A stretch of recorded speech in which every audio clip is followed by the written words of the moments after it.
Ibu rumah tangga wajib tahu 5 cara hemat ini.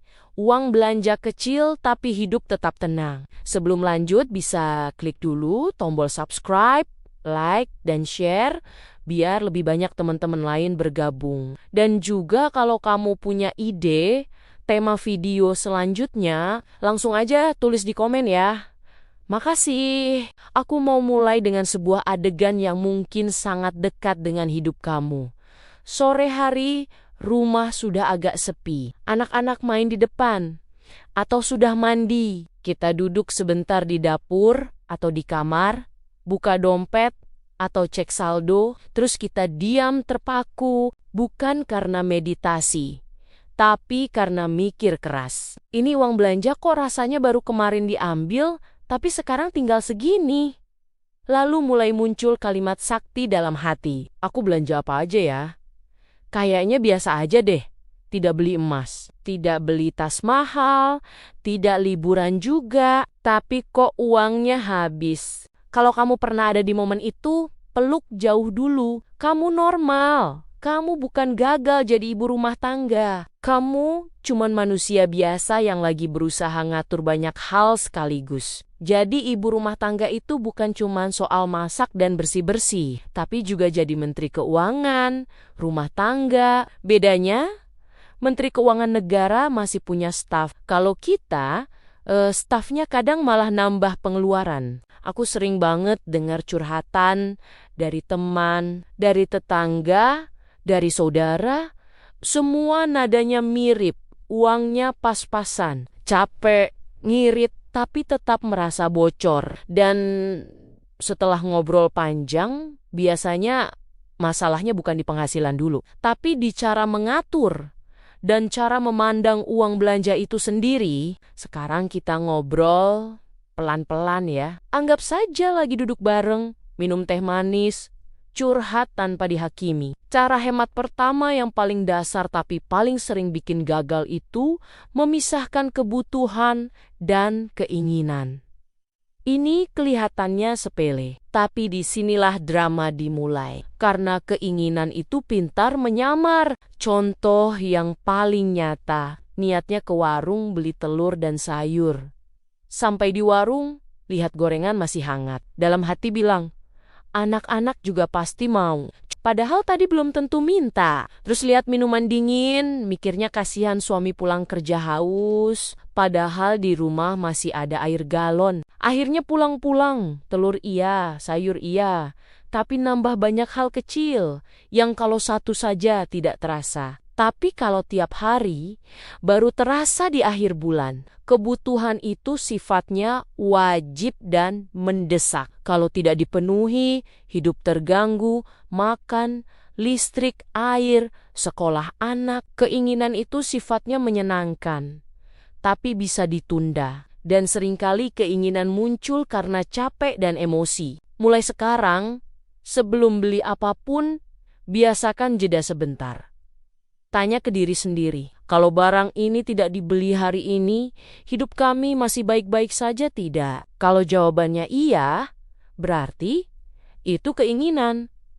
Tidak dilarang beli keinginan, tapi jangan menyamar jadi kebutuhan. Cara hemat kedua yang sering diremehkan adalah mencatat pengeluaran.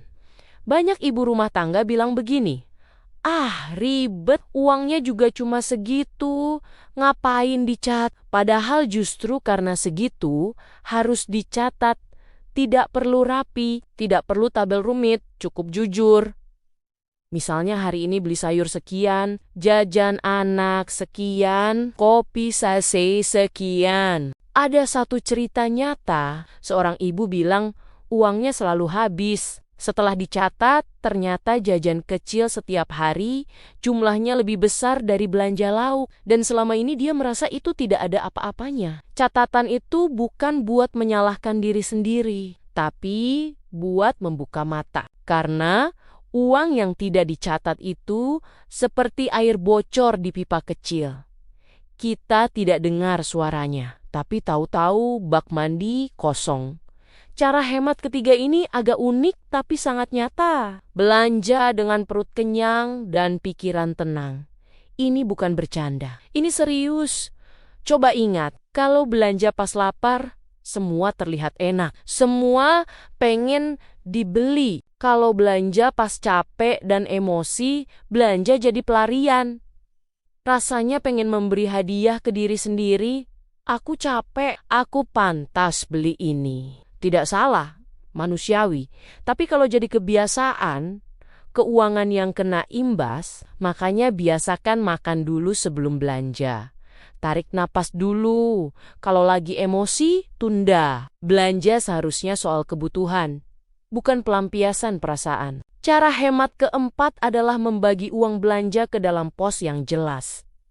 Tidak perlu istilah ribet, tidak perlu aplikasi mahal. Cukup pisahkan secara mental atau amplop. Uang belanja dapur, uang jajan anak, uang cadangan untuk kondisi darurat, misal harus ke dokter kalau lagi masuk angin. Atau semisal motor mogok, harus segera diservis. Misalnya uang jajan anak hari ini sudah habis, ya sudah, berhenti.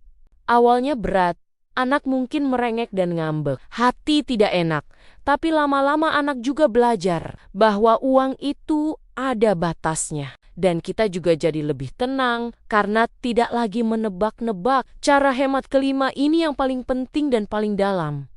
Mengubah cara pandang tentang hidup hemat. Banyak orang merasa hemat itu menyiksa.